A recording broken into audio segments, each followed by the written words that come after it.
Jangan terkecoh, tarif 19% yang kita ributkan hanyalah puncak gunung es dari permasalahan yang jauh lebih besar. Pokok-pokok perjanjian yang menyertai tarif 19% itu lebih mengerikan kalau ditelaah dengan seksama kalimat demi kalimat. Yang pertama, 280 juta penduduk Indonesia akan menjadi pasar bagi 99% produk Amerika dari semua sektor tanpa kecuali. Ini sama seperti dengan menjadikan Indonesia sebagai negara bagian yang baru dari Amerika Serikat. Kedua, tidak perlu ada lagi sertifikasi, inspeksi, standarisasi, requirement, atau izin untuk semua produk dari Amerika Serikat, mulai dari alat industri, kendaraan, obat, makanan, kosmetik, produk pertanian, produk digital, dan semuanya. Jadi, tidak perlu lagi sertifikat TKDN, uji emisi, izin edar BPOM, izin edar Kemenkes, neraca komoditas, atau apapun itu namanya untuk semua produk dari Amerika Serikat. Kedaulatan Indonesia runtuh di sini. Kita harus ikut semua aturan mereka tanpa boleh tanya. Pokoknya kita harus terima, harus dengar, dan harus patuh ikuti semua instruksi. Ketiga, mereka akan memiliki akses penuh pada data pribadi rakyat Indonesia yang disimpan di wilayah Indonesia.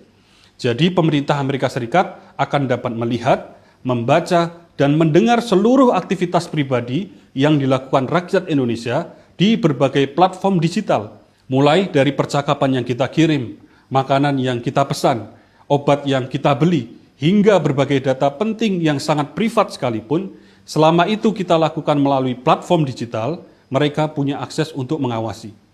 Kita seperti hidup sebagai tahanan yang dimonitor 24 jam 7 hari, kemana-mana akan dibuntuti, dari bangun tidur hingga tidur lagi, miris, sangat miris, ini semua akan diizinkan oleh pemerintah Indonesia. Keempat, mereka menginginkan mineral kritis dari Indonesia, yang beberapa di antaranya telah dilarang oleh undang-undang di Indonesia untuk diekspor. Telah lengkaplah kriteria penjajah dipenuhi oleh pemerintah Amerika Serikat. Mereka menginginkan apa yang terkandung di dalam tanah Ibu Pertiwi.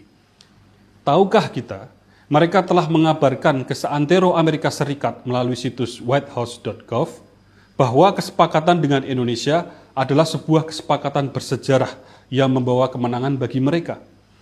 Lucunya, pemerintah Indonesia di sini seperti gagal memahami situasi yang sedang terjadi dan seperti gagal meneropong jauh kemungkinan bencana yang mengintai dari balik pokok-pokok kesepakatan tadi.